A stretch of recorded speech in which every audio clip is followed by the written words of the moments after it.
Welcome to Install from Heap, Episode 6, Find the Truth, a Netrunner podcast from Rattlebox Games about jank, deck building, and cyberpunk nonsense. I'm Brendan Riley. Introduction.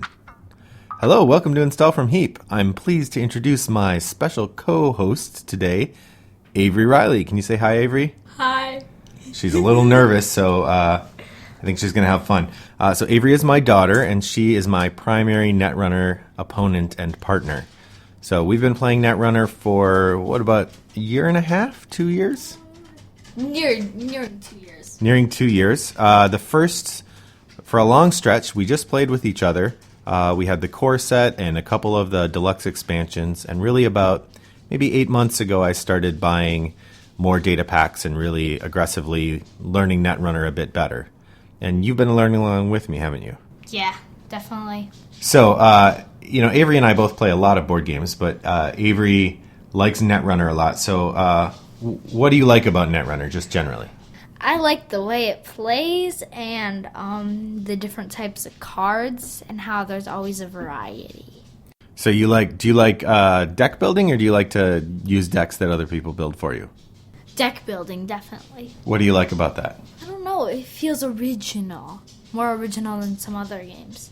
Yeah, so compared to other games where you maybe everything's set up ahead of time, this game you get to do work to get ready. And then you get to see how well it does or not how badly it does. It could be complete failure or it could be a big success. That's right. All right, so why don't we talk a little bit about some favorites? Do you have like a favorite corp or a couple favorite corp IDs that you would play?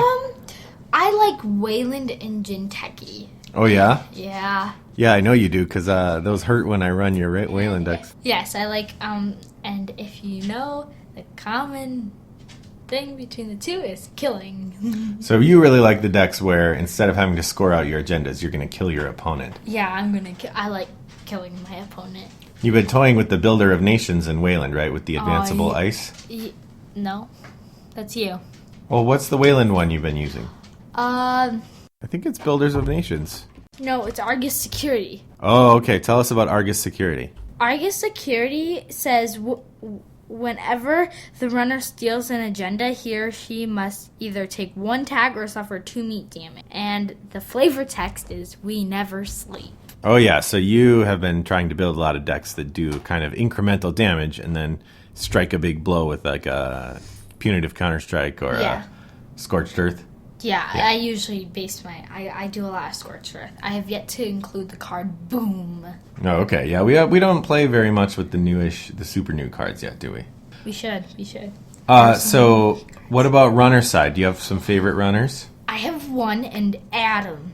It's Adam. Adam. And his card says you start the game with 3 different directive cards installed. These cards are not considered part of your deck.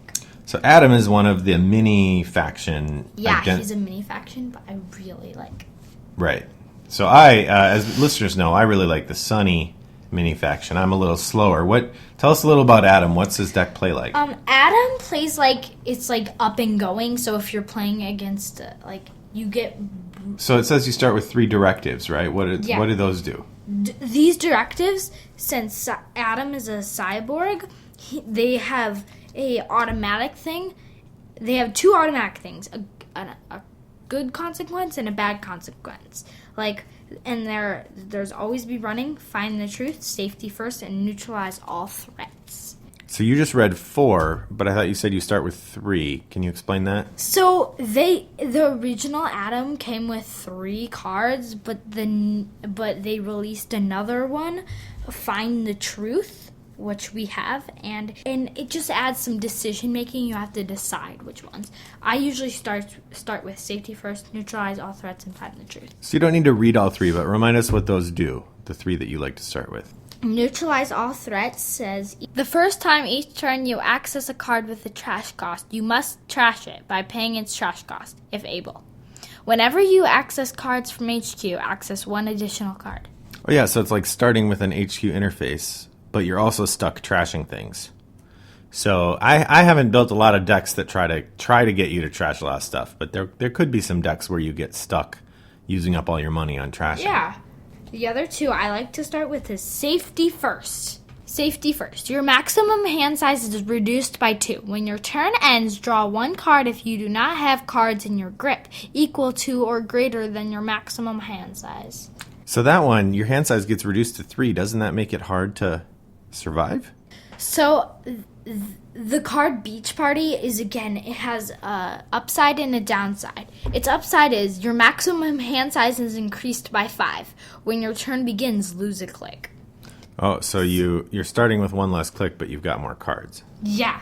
Well, and that a bigger hand size. And if you still have safety first, and you have that card, I've done this a few times. You start with safety first. You get Beach Party, you install it, and then your hand size is 8 because this is reduced by 2. It doesn't say is 3. Sure. So it's then 8, and almost every time you will be able to draw a card. Oh, at the end of your turn. That's really clever. All right, so what's the third directive that you like to use? I like to use Find the Truth, the new one. When you draw a card, reveal that card. The first time you make a successful run each turn, you may look at the top card of R and D. So that's helpful because it you can run a pack campaign or something like that to trash it, and then it was successful, and you could look at the top card of R and D. Oh, so then if your opponent has iced up R&D and it's harder to get in, you don't necessarily have to spend your credits trying to get in. Okay. What's the other one, the one that you don't always use? Always be running. The reason I don't always do this is because if you're not ready to run, it forces you to run, and I don't know if it's good. Upside is always the best. The first click each turn must be spent to make a run or play a run event. Once per turn, you can spend 2 clicks to break a subroutine on a piece of ice currently being encountered. There's another card that does almost the same thing, except you don't have to spend a click, and it doesn't have a bad side. It's called Jackson Clare. Oh, okay. And I think it lets you run before your turn. That's one of the Sonny LeBeau cards, right? I'm not actually sure. Okay, I'm pretty sure it is. So what is it you like about playing Adam? I don't know. I think it's I like being able to get things done quicker. So the directives sort of get you started? Yeah. Okay. You start your first turn with 3 things installed already. Mm-hmm. So in your Adam deck, do you use up all of your influence that you can use? Yes, because it is a side corporation, so I have a lot of neutral. Uh-huh. But then again, I do have I do have to have other icebreakers, so I do have some mimics in there. Okay. And some other things. But I do have to say, this Adam deck is not, I have to find a better way to get an economy going. Because my economy is just sure gambles and and technical writers and some other stuff. So it's hard to get enough money. It's hard to get enough money because you have to have all these other cards that will let you do other stuff. Okay. What would you say is the hardest part of using Adam? Definitely the economy. Oh, okay. Because it's a big chain reaction. If you don't have money, you can't get icebreakers, which means you can't run big servers, which means you're during as the game goes along and the corp gets those big scoring servers, it's going to be hard to get through. Okay, great. But you and I were playing, and I had no money, and you played a mid-season replacement and placed 8 or 9 tags on me. Uh-huh. So, and then I was just spending my last turn because I knew, I kind of figured you were going to have something there, but I don't know if you ever did. Yeah, I wasn't able to find my kill cards before you were able to steal stuff out of And I was running R&D, which was the hardest server. Yeah. Just constantly hoping he didn't have anything. So it And was it worked. pretty tense. Yeah. It worked. All right. Well, thanks for sharing with us your thoughts on Adam. Will you stick around for the rest of the episode? Yeah. Excellent.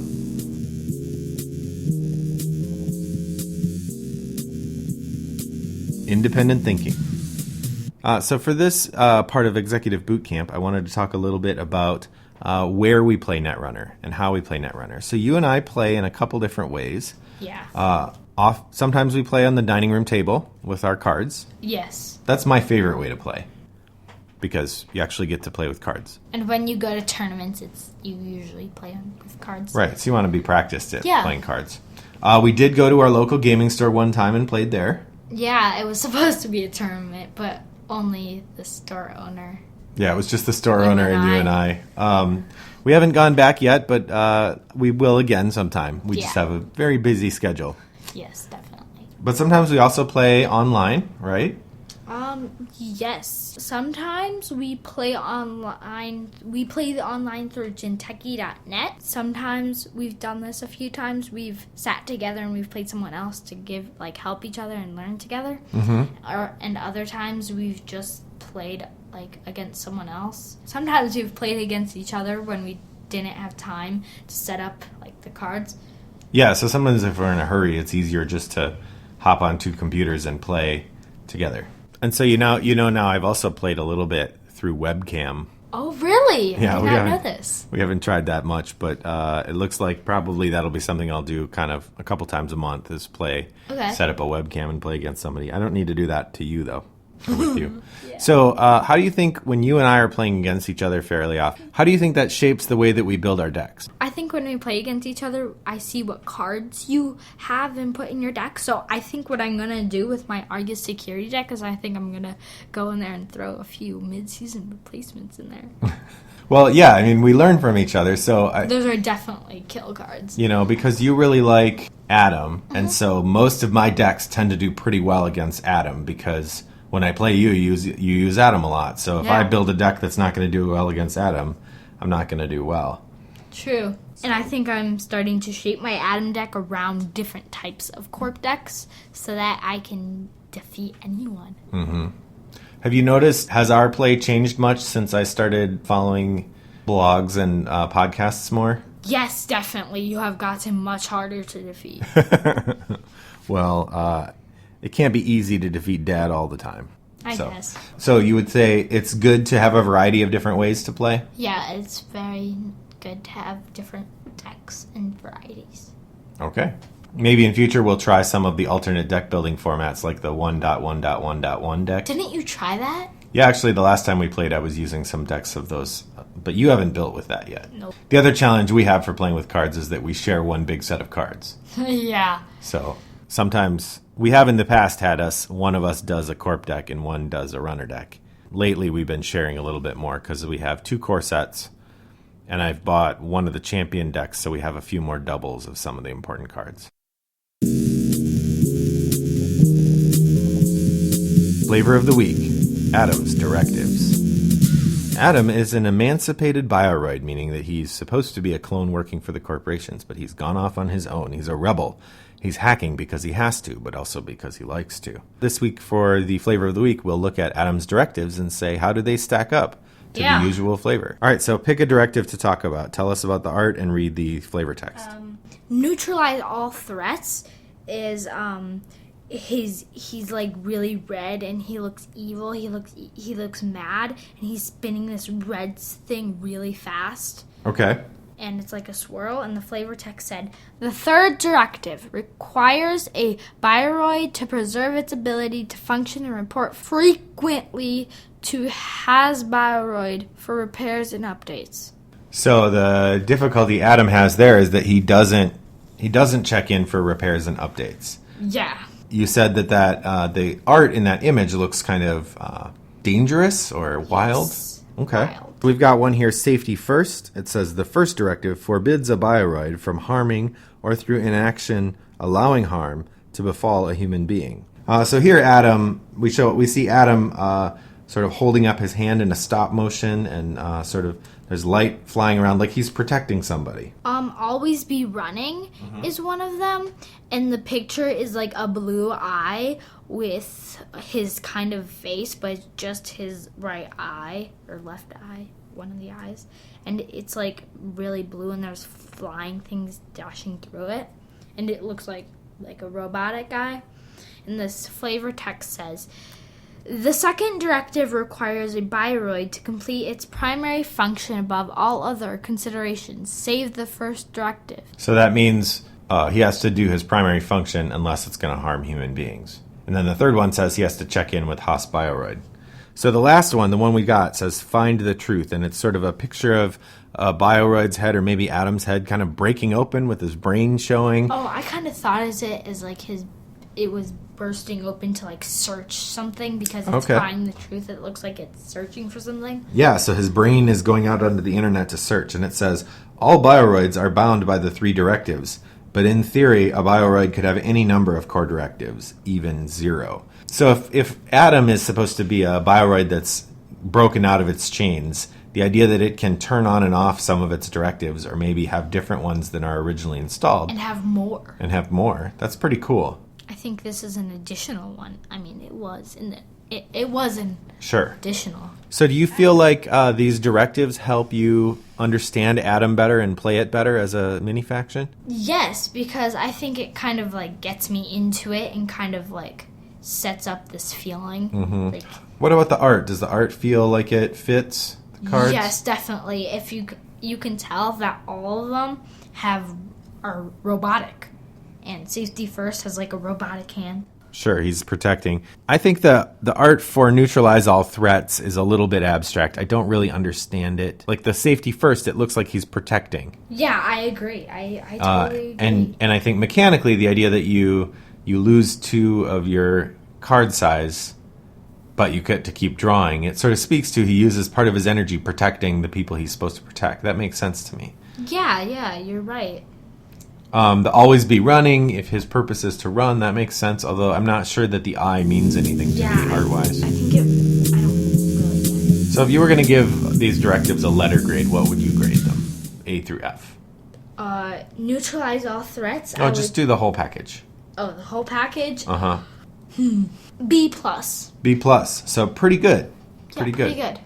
Yeah, I think I'd do a B or maybe a B-. I think they're pretty good too. I think the art. I was thinking B, but I decided to go with B+. Yeah. Do the mechanics push you higher on that idea? The mechanics of some of them, like let's say I really like neutralize all threats, but the image just doesn't make any sense. So that's why it's a B and not an A. Yeah, I think I'm sort of the same way. I think the idea of the directives works really well, and most of the directives, the way they work, is pretty good for me. But I think the art is kind of blah for me. It doesn't really explain the directives all that well, which is why B-, I think, for me. I also think like the 2 illustrations, maybe if they had made sense, they could have gotten to an A- or something like that, or closer to that. But definitely. Okay.